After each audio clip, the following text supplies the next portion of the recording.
বিজিতকে পুলিশের হাতে তুলে দিয়ে আইসি ও লাট্টুকে বুকে জড়িয়ে কান্নায় ভেঙে পড়ল তটিনী। হ্যাঁ বন্ধুরা, এমনটাই দেখা যাবে।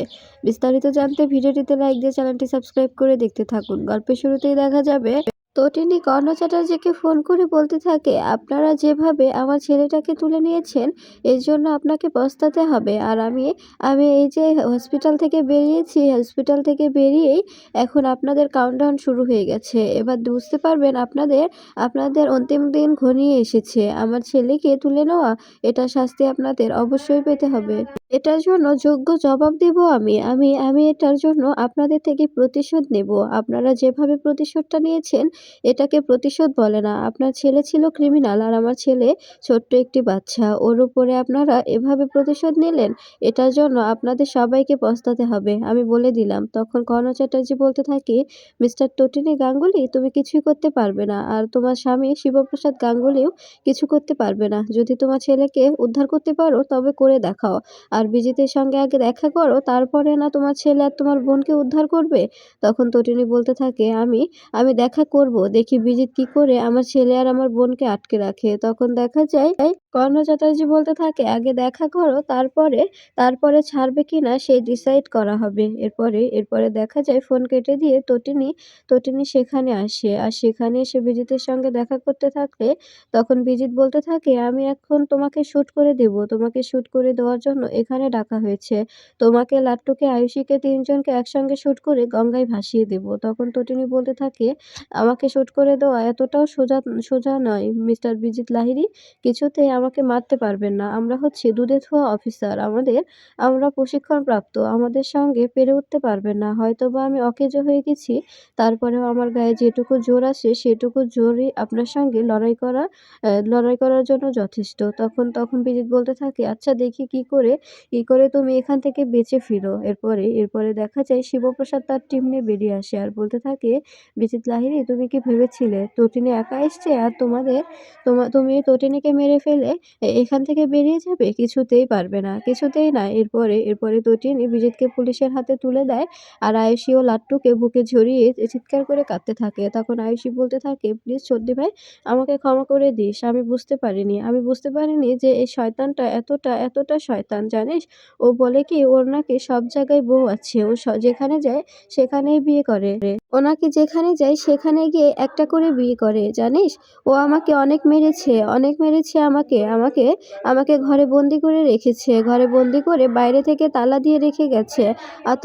এত অত্যাচার করেছে যা বলার মতো না। বিশ্বাস কর সর্দি ভাই, ও আমাকে সবসময় মারতো, সবসময় ভয় দেখাতো। ওর কাছে অনেকগুলো রিভলভার আছে, সেগুলো দিয়ে আমাকে সবসময় ভয় দেখাতো। আমাকে বলতো, তুই যদি না আসিস তবে আমাকে শেষ করে দেবে। কিন্তু আমি জানতাম না যে ওর কাছে লাট্টুও আছে, লাট্টুকেও ও তুলে এনেছে, বিশ্বাস কর। তখন দেখা যায় আয়ুষীর কথা শুনে তটিনী বলতে থাকে, আমি তোকে বলেছিলাম না বোন, এই ছেলেটা মোটেও ভালো নয়, কিন্তু তুই তো আমার কথা শুনিসনি। ছেলেটা অনেক অনেক জঘন্য, অনেক বড় ক্রিমিনাল। ও অনেক বড় র্যাকেটের সঙ্গে যুক্ত, একটি র্যাকেট ও নিজেই চালায়। ওর র্যাকেটের মাথায় বসে আছে আমাদের বাবা, তোর বাবা, তারপরে কর্ণ চ্যাটার্জি, এরা যে র্যাকেটটার সঙ্গে যুক্ত সেই র্যাকেটের মাথায় বসে আছে এই ছেলেটা। তুই জানিস এই ছেলেটা কতটা জঘন্য? তোকে তোকে কেন তুলে এনেছে? তোকে পাচার করে দেওয়ার জন্য তুলে এনেছে। ওর ব্যবসা এটাই, সব জায়গায় গিয়ে বিয়ের প্ররোচনা দিয়ে মেয়েদের বিয়ের কথা বলে তুলে নিয়ে আসে আর তারপরে তাদের বাবা মার সঙ্গে যোগাযোগ করে না, আর সে মেয়েগুলোকে নিয়ে গিয়ে পাচার করে দেয়। আর তোকেও এই কাজটা করানোর জন্যই নিয়ে যাচ্ছিল। তোকে আমি বারবার বোঝাতে চেয়েছিলাম বোন, তুই বুঝিসনি। তুই সবসময় আমাকে ভুল বুঝেছিস। কেন? আমরা তো গরিব, আমরা গরিবরা, আমাদের কোনো কথা তোদের গায়ে লাগে না। তোরা আমাদের কথা শুনতে চাসনি। তোর জিজু কতবার বুঝিয়েছে, আয়ুষী তুমি এই বিয়েটা করো না, ওই ছেলেটা ভালো নয়, কিন্তু তোরা বোঝারই চেষ্টা করিসনি। তখন আয়ুষী বলতে থাকে, আমি তোর দুটো পা ধরে হাত জোর করে ক্ষমা চাইছি, আমাকে ক্ষমা করে দে। আমি যদি জানতাম যে ছেলেটা এতটা জঘন্য তবে আমি কখনোই ওর পাল্লায় পড়তাম না, ওর সঙ্গে আসতাম না। আমি কি করে জানতাম বল? ও আমাকে যে এরকম করে ভালোবাসার নাটক করেছে। ওর ব্যাংক ব্যালেন্স, ওর গাড়ি বাড়ি, ওর সাফল্য দেখেই তো আমি ওর প্রেমে পড়েছিলাম। আর আমার বাবা জেনে বুঝে আমাকে এরকম একটি ছেলের হাতে তুলে দিয়েছিল। আমি কিছুতেই আমার বাবাকে ছাড়বো না। আমার বাবাকে আমি কিছুতেই ছাড়বো না। তখন দেখা যায় তটিনী বলতে থাকে, জানিস আরাধ্যাকেও কাবির এই জন্যই বিয়ে করেছে। কাবিরও আরাধ্যাকে ভালোবাসে না। তো ও যদি একটুও ভালোবেসে থাকে সেই জন্য আরাধ্যা এখনও বাড়িতে আছে। আর কিন্তু কাবিরও এই র‍্যাকেটের সঙ্গে যুক্ত। ওর বাবার মতো কাবিরও একটা ক্রিমিনাল। বিশ্বাস কর বোন, আমি এই জন্যই কাবিরকে এতটা ঘৃণা করি। তখন আয়ুষী তটিনীর কথা বিশ্বাস করে বলতে থাকে, আমি বাড়িতে গিয়ে সবটা বুঝিয়ে বলবো। তটিনীকে আরাধ্যাকে আমি বলবো যে এই যে সর্দি ভাই না থাকলে আজকে আমি ফিরে আসতে পারতাম না। আর তুই যে কাবিরের কথা এত কিছু করছিস, কাবিরও মোটেও ভালো ছেলে নয়, ও একটি খারাপ ছেলে। তখন তটিনী বলতে থাকে, দেখবি আরাধ্যা বিশ্বাস করবে না, কারণ আরাধ্যার ব্রেনটা ও এমনভাবে ওয়াশ করে রেখেছে, আরাধ্যা কিছুতেই আমাদের কথা বিশ্বাস করবে না। তখন দেখা যায় তটিনীর কথা শুনে আয়ুষী বলতে থাকে, আমি চেষ্টা করব ওকে বিশ্বাস করানোর। আর ও যদি বিশ্বাস না করে, এতে তো তোরও করার কিছু নেই, আমারও করার কিছু নেই। আমি যেরকম পস্তালাম ও ওরকমই পস্তাবে।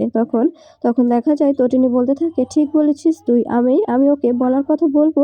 তারপরেও যদি ও বিশ্বাস না করে, এতে আমার আর করার কিছু থাকবে না। তখন দেখা যায় আয়ুষী বলতে থাকে, প্লিজ সর্দি ভাই, আমাকে এখান থেকে নিয়ে যা, আমি বাড়িতে যেতে চাই, কতদিন হলো বাড়ি গেলাম না। তখন টটিনী বলতে থাকে, তোকে তো আমি বাড়ি ফিরিয়ে নিয়ে যাওয়ার জন্যই এসেছি, তোকে আমি অবশ্যই বাড়ি ফিরিয়ে নিয়ে যাব, তুই অবশ্যই বাড়িতে যাবি। তখন আয়ুষী বলতে থাকে, লাট্টু কোথায়?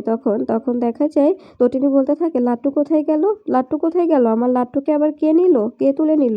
তখন শিবপ্রসাদ বলতে থাকে, তটিনী, লাট্টু কোথাও যায়নি, লাট্টু আমার কাছেই আছে।